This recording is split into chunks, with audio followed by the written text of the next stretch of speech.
बच्चों अब हम मॉडर्न रूल अप्लाई करके सेम ट्रांजैक्शन हम अब सीखेंगे। तो पहले हम जान लेंगे कि मॉडर्न रूल क्या कहता है। ठीक है, देखिए modern rule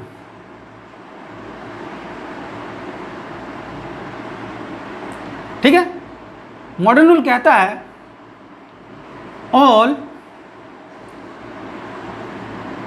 assets and expenses when increase, जब इंक्रीज करेगा तो हम करेंगे डेबिट, जब डिक्रीज करेगा तो हम करेंगे क्रेडिट। इंक्रीज और डिक्रीज, ठीक है। सेम ऑल लायबिलिटीज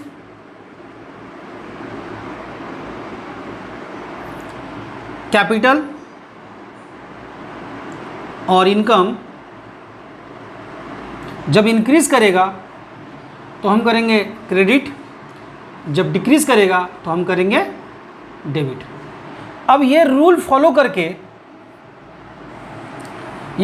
करके हम इस ट्रांजैक्शन को सॉल्व करेंगे। ठीक है, तो देखिए फर्स्ट जो ट्रांजैक्शन है वो क्या है, Yashraj and son commenced business with cash. पहले हमें समझना पड़ेगा दो एस्पेक्ट्स कि यशराज बिजनेस शुरू कर रहा है कैश से। तो जब यशराज बिजनेस शुरू करेगा तो बिजनेस में क्या लगाएगा, कैपिटल लगाएगा। तो ऑब्वियसली हमें दो आइटम मिल गया, क्या क्या, फर्स्ट आइटम है कैपिटल और सेकेंड आइटम है कैश। अब हम देखेंगे मॉडर्न रूल अप्लाई करके कि कौन सा बढ़ रहा है और कौन सा घट रहा है। तो देखिए जब कोई बिजनेस में पैसा लगाएगा, कोई बिजनेस एंटिटी अपना ही बिजनेस में पैसा लगाएगा, कैश लगाएगा, तो कैश बढ़ेगा या घटेगा, ऑब्वियसली कैश इंक्रीज करेगा। तो कैश इंक्रीज कर रहा है, तो कैश क्या है, एसेट्स है, ये हमें मालूम है क्योंकि सेकेंड वीडियो में मैंने ये बता दिया था कि कौन सा आइटम एसेट्स में होता है और कौन सा आइटम लायबिलिटीज़ में होता है। ठीक है, अगर आपको नहीं पता है तो प्लीज़ जाके पहले वो सेकेंड वीडियो आप जाके देख लीजिए, तभी ये वीडियो आपको समझ में आएगा। ठीक है, तो देखिए कैश क्या है, एसेट्स है। ऑब्वियसली एसेट्स क्या हो रहा है, जब इंक्रीज करेगा तो हम क्या करेंगे, डेबिट करेंगे। ठीक है, और देखिए कैपिटल क्या है, कैपिटल क्या लिखे हैं, इनकम। कैपिटल तो एक इनकम है। ऑब्वियसली जब बिजनेसमैन अपना बिजनेस में कैपिटल लगाएगा तो कैपिटल भी तो इंक्रीज करेगा। ठीक है, तो कैपिटल जब इंक्रीज करेगा तो क्या होगा, ये आपका क्रेडिट होगा। कैपिटल इंक्रीज कर रहा है तो ये आपका हो गया क्रेडिट। तो सिंपली इसके जनरलिटीज क्या करेंगे, कैश बिजनेस में आ रहा है, cash account debit to capital account. ठीक है, तो सिंपली हम अमाउंट बैठा देंगे 5 लाख, एक बार डेबिट में और एक बार क्रेडिट में, क्योंकि बिजनेस में दोनों ही इंक्रीज कर रहा है। ठीक है, इसका नरेशन लिख लीजिएगा, being capital introduce in cash. ठीक है, अब सेकेंड जो ट्रांजैक्शन है वो क्या है, 3 तारीख को ट्रांजैक्शन हुआ है, goods purchase from Mohan for cash. तो गुड्स परचेज किया कौन, बिजनेस एंटिटी ने। ठीक है, तो 2 आइटम हमें खोजना पड़ेगा, एक तो गुड्स परचेज कर रहा है, परचेज, और सेकेंड किस में, कैश में। ठीक है, तो देखिए परचेज बोल के एसेट्स और लायबिलिटीज में कुछ नहीं होता है।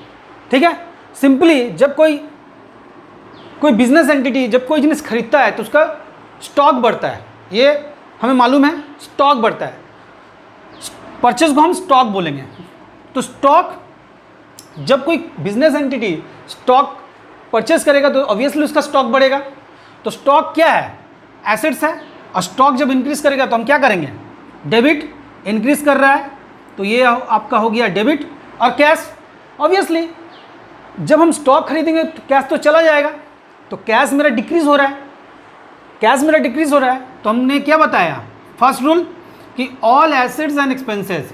तो एसेट्स मेरा घट जा रहा है, तो जब एसेट्स डिक्रीज कर जा रहा है, कैश चला जा रहा है, तो हम क्या लिखेंगे, क्रेडिट। तो सिंपली कैश डिक्रीज हो जा रहा है, तो ये हम लिखेंगे क्रेडिट। तो इसका जनरलिटीज क्या होगा, परचेज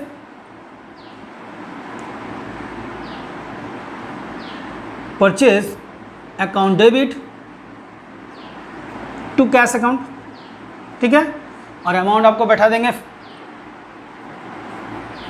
50,000, ठीक है। इसका नरेशन आप लिख लीजिएगा, being goods purchase on cash, ठीक है। अब हम थर्ड ट्रांजेक्शन करेंगे। वो ट्रांजेक्शन क्या कह रहा है, गुड्स परचेज्ड फ्रॉम अजय ₹1,20,000। देखिए business point of view, business entity के व्यू से ये हम ट्रांजेक्शन कर रहे हैं। तो जब गुड्स परचेज करेगा तो ऑब्वियसली बिजनेस एंटिटी का क्या बढ़ेगा, स्टॉक बढ़ जाएगा। तो दो आइटम हमें इसमें खोजना पड़ेगा। फर्स्ट क्या है, गुड परचेज कर रहा है किससे, अजय से। तो हम 5 तारीख को परचेज वो कर रहा है, इसका मतलब स्टॉक किससे, अजय से। तो ये जो स्टॉक है, स्टॉक बढ़ रहा है, ठीक है। और किससे खरीदा, अजय से, मगर उसको पैसा नहीं दिया। इसका मतलब क्या है कि जब हम स्टॉक खरीदेंगे तो स्टॉक मेरा बढ़ेगा। देखिए रूल क्या बोल रहा है, modern rule, all assets and expenses when increase. जब एसेट्स इंक्रीज करेगा, स्टॉक इंक्रीज करेगा, तो हम क्या लिखेंगे, डेबिट। और हमें अजय को पैसा देना है, इसका मतलब अजय क्या है, क्रेडिटर, ठीक है। तो अजय को पैसा देना है, इसका मतलब क्या है कि पैसा मेरा घट जाएगा। ऑब्वियसली मैंने दिया नहीं मगर मेरा पैसा घटेगा, तो हम इसे क्रेडिट लिखेंगे, ठीक है। अब इसका ट्रांजेक्शन हम कर लेते हैं। देखिए ट्रांजेक्शन क्या होगा, purchases account debit to Ajay account, और अमाउंट हम लिख लेंगे, अमाउंट है 1,20,000, और इसका आपका नरेशन लिख लीजिएगा, being goods purchase on credit, ठीक है। चलिए अब हम 8 तारीख को जो ट्रांजेक्शन है वो हम करेंगे, ठीक है। Goods return to Ajay, goods return to Ajay, इसका मतलब क्या है, हमें 2 आइटम मिल गया, एक है गुड्स रिटर्न और दूसरा अजय, ठीक है। गुड्स रिटर्न, जब कोई बिजनेस एंटिटी को गुड्स हम रिटर्न करते हैं, इसका मतलब क्या है, स्टॉक रिटर्न कर रहे हैं सिंपली, क्योंकि मॉडर्न रूल सिर्फ हमें एसेट्स और लायबिलिटीज ही बताता है और कुछ भी बताता नहीं है। तो इसका मतलब क्या है, स्टॉक रिटर्न कर रहे हैं, रिटर्न किसको, अजय को, ठीक है। जब हम गुड्स रिटर्न करेंगे तो ऑब्वियसली एक्सपेंसेस मेरा घट जा रहा है। तो जब एक्सपेंसेस घटेगा, डिक्रीज करेगा, तो क्या करेंगे, क्रेडिट सिंपली। और अजय ऑब्वियसली ये डेबिट हो जाएगा क्योंकि ये डेटर हो गया, ठीक है, डेटर हो गया, ठीक है। तो सिंपली इसका जर्नलिज्म क्या करेंगे, Ajay account debit to purchase return,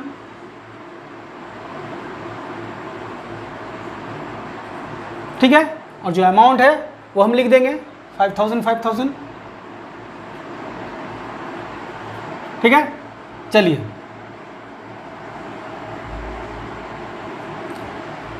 अब हम नेक्स्ट ट्रांजैक्शन देखेंगे। नेक्स्ट ट्रांजैक्शन क्या कर रहा है, sold good for cash. Sold good, simply देखिए गुड्स सोल्ड कर रहा है, गुड्स बिक्री कर रहे हैं, तो स्टॉक बिक्री कर रहा है। जब हम स्टॉक बिक्री करेंगे,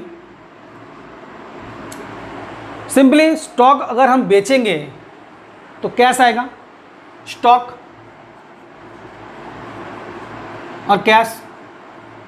तो कैश अगर आएगा तो कैश इंक्रीज करेगा। देखिए all assets and expenses, assets जब बढ़ेगा तो क्या करेंगे, डेबिट। एसेट्स इंक्रीज कर रहा है तो क्या हो गया, डेबिट। और सिंपली स्टॉक घट जा रहा है, तो स्टॉक अगर एसेट्स घटेगा तो क्या करेंगे, क्रेडिट सिंपली, ठीक है। तो इसका जनरलिटीज क्या होगा, cash account debit to sale account, simple. और इसका जो अमाउंट है वो हम दे देंगे ठीक है, आई थिंक ये आपको इजीली समझ में आ रहा होगा। अब हम नेक्स्ट ट्रांजैक्शन ले लेंगे। नेक्स्ट ट्रांजैक्शन क्या है? Sold good to Mahesh. ठीक है, तो दो ट्रांजैक्शन इसमें हमको दिख रहा है 50 नंबर में। एक है स्टॉक, स्टॉक बेच रहा है किसको? महेश को। तो जब स्टॉक बिक्री होगा, स्टॉक बिक्री होगा तो क्या होगा? All assets and expenses. Modern rule क्या कर रहा है कि एसेट्स अगर घटेगा तो क्या करेंगे? क्रेडिट। एसेट्स घट जा रहा है, इसका मतलब ये क्रेडिट। और महेश से पैसा हम लेंगे, इसका मतलब क्या है? पैसा आएगा तो महेश क्या हुआ? डेटर हुआ। ऑब्वियसली जो पैसा देगा वो डेटर होगा बिजनेस एंटिटी को। तो कैश आएगा, तो कैश जब इंक्रीज करेगा, क्योंकि डेटर तो एसेट्स होता है, और एसेट जब इंक्रीज करेगा तो क्या है? ये ऑब्वियसली डियर होगा। तो इसका जनरलिटीज हम क्या करेंगे? Mahesh account debit to sale account. ठीक है, और अमाउंट हम बैठा देंगे, एक बार डेबिट में और एक बार क्रेडिट में। चलिए स्टूडेंट, अब नेक्स्ट ट्रांजेक्शन देख लेते हैं। नेक्स्ट ट्रांजेक्शन क्या कहता है? Receive cash from Mahesh. ठीक है, कैश रिसीव हो रहा है, इसका मतलब दो ट्रांजेक्शन है। एक दो आइटम है, एक है कैश और एक है महेश। तो लिख लेते हैं कैश और Mahesh. Obviously according to the modern rule, अगर एसेट्स बढ़ेगा तो हम क्या करेंगे? डेबिट। तो कैश तो एसेट्स है, एसेट्स बढ़ रहा है, इसका मतलब क्या हो गया? ये आपका हो गया डेबिट। और महेश जो क्रेडिटर था क्या हो गया? क्रेडिट। ठीक है, तो इसका ट्रांजेक्शन क्या लिखेंगे? कैश आ रहा है और किससे आ रहा है? महेश से। ठीक है, cash account debit to Mahesh account. ठीक है, और जो अमाउंट है वो हम लिखेंगे क्या है? 10,000। ठीक है, नेक्स्ट ट्रांजेक्शन लेते हैं। ट्रांजेक्शन क्या है? Withdrawal cash from office for personal use. देखिए, जब कोई पर्सन ऑफिस से पैसा उठाता है पर्सनल यूज़ के लिए तो हम उसे क्या कहते हैं? ऑब्वियसली हम उसे ड्राइंग कहते हैं। तो ड्राइंग, वो पैसा उठाया पर्सनल यूज़ के लिए। सिंपली दो आइटम हमें मिल गया है, क्या क्या है? एक है ड्राइंग और दूसरा है कैश। दूसरा है कैश। अब हमें देखना पड़ेगा कि ड्राइंग और कैश किस तरह से ये इफेक्ट कर रहा है, कौन सा डेबिट और कौन सा क्रेडिट होगा। तो सिंपली हम समझेंगे कि जब कोई बिजनेस एंटिटी से पैसा उठाता है तो बिजनेस एंटिटी का ऑब्वियसली एक्सपेंसेस होता है। तब जब बिजनेस एंटिटी का एक्सपेंसेस होगा तो सिंपली क्या लिखेंगे? All business and expenses. क्योंकि एक्सपेंसेस बढ़ रहा है बिजनेस का, ऑब्वियसली क्योंकि हम बिजनेस पॉइंट ऑफ व्यू से इसको समझेंगे। ठीक है, एक्सपेंसेस बढ़ रहा है बिजनेस का, इसका मतलब क्या है कि जो ड्राइंग है वो क्या है? एक्सपेंसेस है बिजनेस का। तो ये हो गया आपका डेबिट। और कैश डिक्रीज हो रहा है, ऑब्वियसली बिजनेस का कैश डिक्रीज हो रहा है, जिसका मतलब हो गया कि कैश एसेट्स है और वो डिक्रीज हो रहा है, तो ये आपका हो गया क्रेडिट। तो सिंपली इसका जनरलिटीज क्या करेंगे? Drawing account debit to cash account, और अमाउंट हम लिख देंगे, एक बार डेबिट में और एक बार क्रेडिट में, एक बार डेबिट में और एक बार क्रेडिट में। ठीक है, नेक्स्ट ट्रांजेक्शन क्या है? Paid wages. तो एक बिजनेस पॉइंट ऑफ व्यू से अगर हम देखेंगे तो बिजनेस का ये एक्सपेंसेस है, पेड वेजेस सिंपली। तो वेजेस और किस में दे रहा है? कैश में दे रहा है। तो वेजेस क्या है? एक्सपेंसेस है। सिंपली जब एक्सपेंसेस बढ़ेगा तो क्या होगा? इंक्रीज होगा, क्या होगा?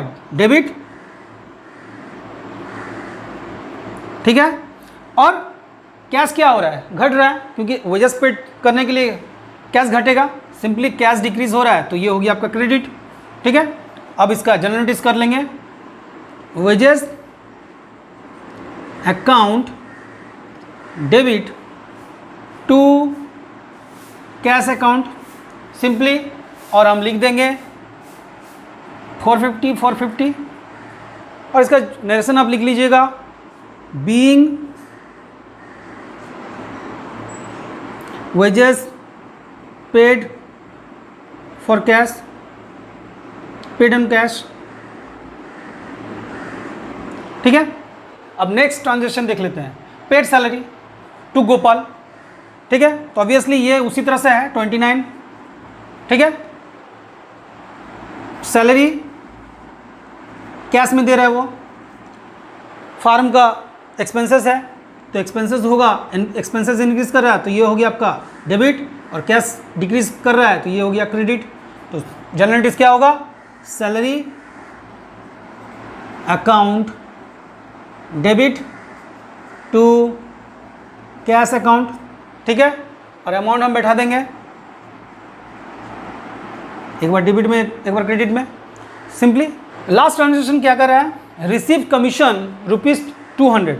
अच्छा, दो आइटम है, कमीशन है और किस में पाया, कैश में पाया। ऑब्वियसली कमीशन बिजनेस का इनकम है, जब इनकम बढ़ेगा तो क्या होगा, क्रेडिट। इनकम बढ़ रहा है तो ये होगी आपका क्रेडिट, और कैश में आ रहा है तो एसेट्स भी बढ़ रहा है, तो एसेट्स अगर बढ़ेगा तो सिंपली हो जाएगा आपका डेबिट। ठीक है, तो इसका जनरल एंट्रीज क्या करेंगे, सिंपली जनरल एंट्रीज करेंगे cash account debit to commission receive.